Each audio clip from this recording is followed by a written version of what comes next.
Hey, what's going on, everybody? Welcome back to the Entrepreneurs in Healthcare YouTube channel. I'm Daniel Tribby, your fellow healthcare provider and business owner, and I want to dive deep in today into a marketing idea that a lot of you are not using. The idea of marketing is to get people's attention, make them interested in what you do, desire what it is that you offer them, and get them to take action, right? This is the same idea. Any marketing, this is what it should do for you, okay? But there's one idea in specific that we as healthcare providers don't dive into, and I'm guilty of this. We feel like we constantly have to have more people coming to our practice, more new patients, right? And that's the way we generate revenue. But what if we were focused more on creating more revenue per patient versus just increasing the volume of more patients, okay?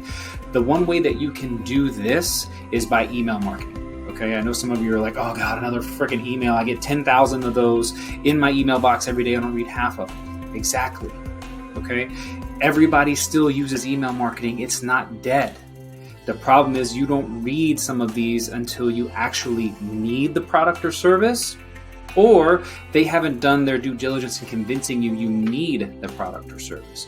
But guess what? If you have a list of patients and you have their email addresses and they've been coming to you on a regular basis for your service, guess what? They're more inclined to open emails from you because they already know, like, and trust you.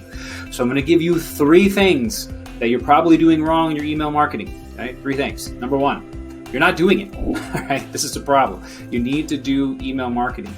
Even if it's just 1 email a week, you need to send your patients emails. They want to hear from you other than the email that just says, reminder for your appointment coming up tomorrow, January 7th at 7 a.m. Like, they don't want that, okay? That's nice to have. But what about the other ancillary products you offer in your office? What about nurturing them with value and saying that, hey, we're an orthopedic clinic. If you have knee pain when you go down the stairs, here's 3 things that you could do that might help with that on your own at home.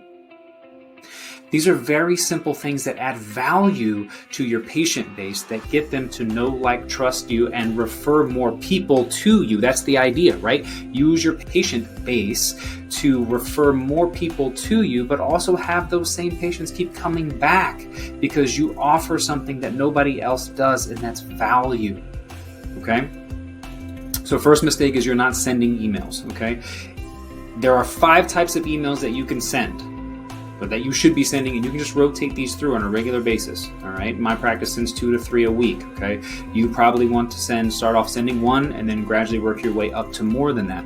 But the first thing that you can do is deliver an asset. So send something to your patient base that they can download, or send them to a YouTube video they can watch, and it's something that just gives them value. Your top 5 sleeping positions to help with back pain, whatever it might be, but send them something they can download, and then give them a call to action that says, forward this to 5 of your friends that might need this as well. This is how you get people more involved and attract more attention into what it is that you offer, okay? The second thing that you can give is a problem solution email, okay? So if you have this problem, here's something that you can do that might solve it, all right? So think, what is a common complaint that you get in your practice? What's one thing that people constantly tell you about that you give them a really quick idea on what they can do at home to fix it, okay? Here's a problem, here's a solution. Give it to them, okay?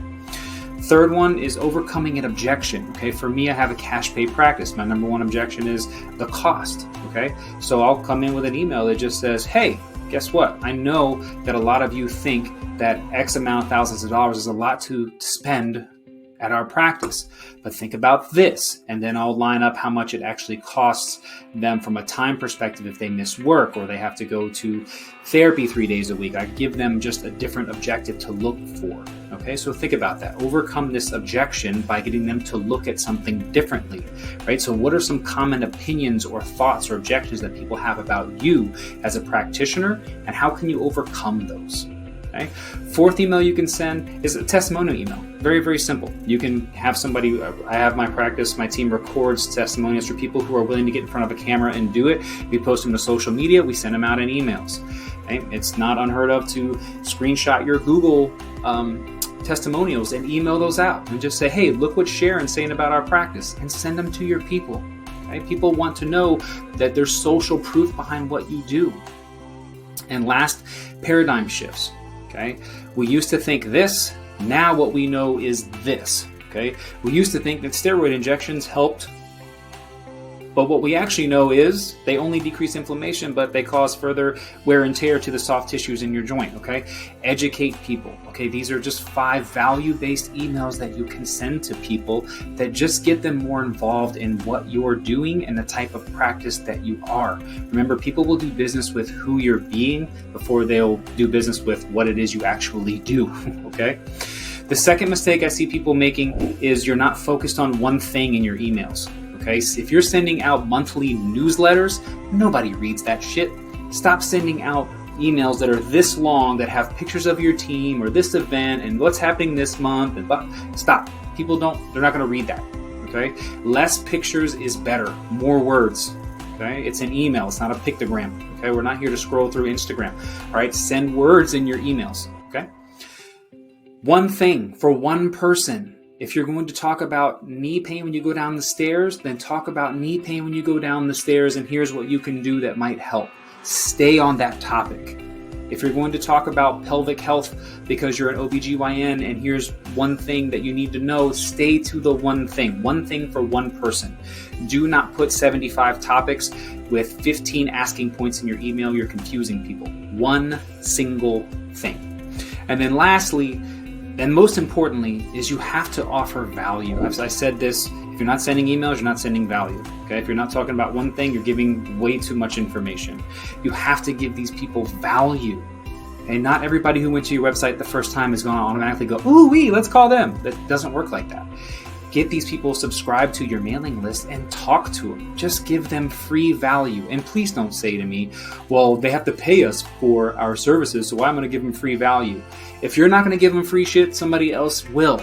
I promise you, somebody out there is giving away free stuff. And what free stuff does is it improves people's confidence in your competence. Right? If you're going to give something away for free, then people are going to think to themselves, wow, they're giving that for free. Imagine what I'm going to get when I go to their office. It's the opposite of what you think. I get it. People pay you for your services. You deserve to be paid for your services. But giving away free value is a way to get more people in your office that are willing to pay for your services. Okay? Those are my 3 points on email marketing. I gave you 5 different types of emails that you could use. All right? Put this into place and watch your ROI per patient go through the ceiling. Thanks, everyone. Have a great day.